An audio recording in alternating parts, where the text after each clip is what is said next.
Okey, ni nak pasang apa? Screen bawah. Ni ambil kuat khabar je lapik bawah. Ni cara kira alat tak lengkap lah. Ni pakai kain je senang. Boleh juga pakai kain. Selalu saya pakai getah tayar, getah tiup. Buat. Masuk. Sama. Sama step dia. Supaya ni senanglah tekan.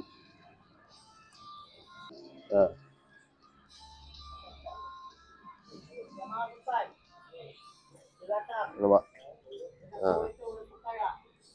Ni 250. Gambar. Ni kapit getah ya, bukan atas simen. Ni kalau barang jatuh pun dia tak rosak lah. Kadang ada orang salah faham saya buat, kerja cincai sangat. Atas lantai buat. Okey, dah.